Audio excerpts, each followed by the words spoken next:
ঢাকার মিরপুরের চলন্তিকা মার্কেট দীর্ঘদিন ধরে পরিচিত সেকেন্ড হ্যান্ড মোটর বাইকের বাজার হিসেবে। নিজের প্রিয় মোটরসাইকেলটি বিক্রি অথবা দেখে শুনে আরেকটি কেনার জন্য প্রতিদিন এখানে ভিড় জমান অসংখ্য ক্রেতা বিক্রেতা।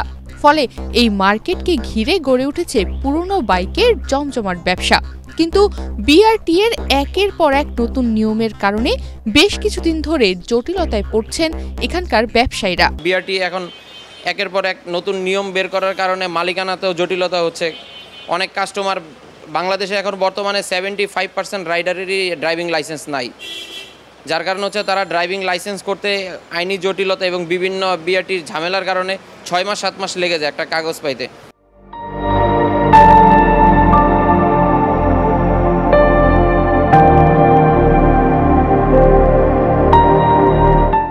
পরীক্ষার ডেট পরে 3 মাস পরে, তা সে 3 মাস পরে একটা গাড়ি কেনার প্রিপারেশন নিচ্ছে, কিন্তু তার 3 মাস পরে গাড়ি কিনতে হয়, যার কারণ হচ্ছে এই কারণে আমাদের সেল কমে যাচ্ছে। আগে বাইকের মালিকানা পরিবর্তনের প্রক্রিয়াটি ছিল তুলনামূলক সহজ।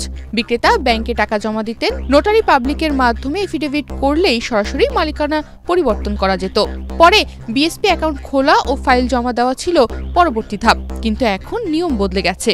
এখন প্রথমেই বিএসপি অ্যাকাউন্ট করতে হয়, তারপর ক্রেতা ও বিক্রেতার সব কাগজ জমা দিয়ে অ্যাপয়েন্টমেন্ট নিতে হবে। নির্ধারিত তারিখে উভয় পক্ষকে উপস্থিত থাকতে হবে। এক্ষেত্রে ক্রেতা কিংবা বিক্রেতার মধ্যে একজন উপস্থিত না হলে নতুন তারিখ পেতে অনেক দেরি হয়। এতে বাইকের মালিকানা পরিবর্তন প্রক্রিয়া মাসের পর মাস ঝুলে থাকে। প্রতিনিয়ত বিআরটি মালিকানার ক্ষেত্রে নিয়ম পাল্টাচ্ছে। বিএসপি অ্যাকাউন্ট আগে আপনার ড্রাইভিং লাইসেন্সের ক্ষেত্রে লার্নার দিয়ে আগে বিএসপি অ্যাকাউন্ট দিয়ে মালিকানা করা গেছে, কিন্তু এখন ড্রাইভিং লাইসেন্স ব্যতীত বিএসপি অ্যাকাউন্ট করা যায় না। আর বিএসপি অ্যাকাউন্ট ছাড়া বিআরটিতে ফাইল জমা নেয় না। সেক্ষেত্রে হচ্ছে মালিকের 2 বা 3 বার বিআরটিতে আসা লাগে। যারা বিক্রি করে তারাও ভুগে, যারা কিনে তারাও ভুগে। এখন সেই ক্ষেত্রে আমি মিডলম্যান, কারণ আমি ব্যবসা করি, আমি অ্যাজ এ মিডলম্যান বিক্রেতার কাছ থেকে গাড়িটা ক্রয় করি, ক্রেতার কাছে বিক্রি করি।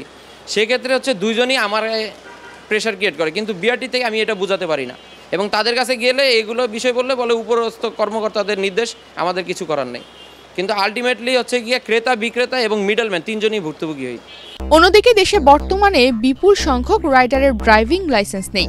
এর মূল কারণ বিআরটি এর ধীর গতি ও জটিল প্রক্রিয়া। লাইসেন্সের জন্য আবেদনের পর পরীক্ষার তারিখ পেতে 3 মাস পার হয়ে যায়। এরপর লাইসেন্স হাতে পেতে সময় লাগে 6 থেকে 7 মাস। ফলে কেউ বাইক কেনার প্রস্তুতি নিলেও লাইসেন্সের জন্য তাকে দীর্ঘদিন অপেক্ষা করতে হয়। এর সরাসরি প্রভাব পড়ছে সেকেন্ড হ্যান্ড বাইকের বাজারে।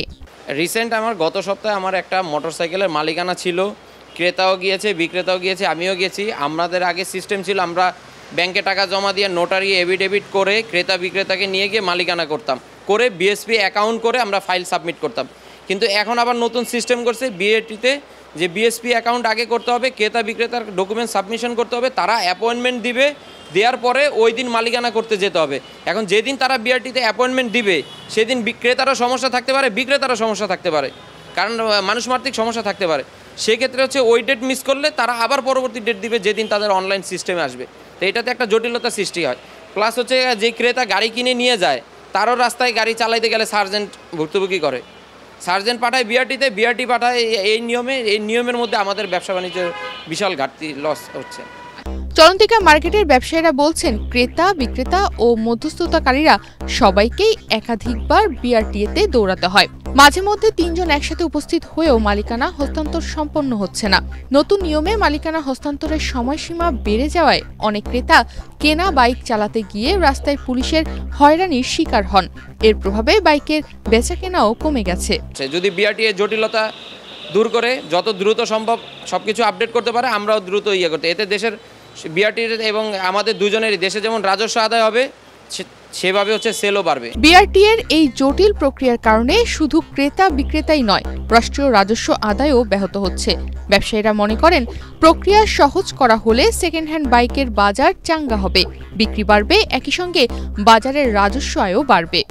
চলন্তিকা মার্কেটের সেকেন্ড হ্যান্ড বাইক ব্যবসায়ীরা দীর্ঘদিন ধরে রাজধানীর মানুষের চাহিদা পূরণ করে আসছেন। কিন্তু মালিকানা হস্তান্তরের নতুন নিয়ম, ড্রাইভিং লাইসেন্সের জটিলতা আর দীর্ঘসূত্রিতার কারণে বর্তমানে তারা ব্যবসায়িক সংকটে পড়ছেন। তনিমা রহমান, বাংলাদেশ প্রতিদিন।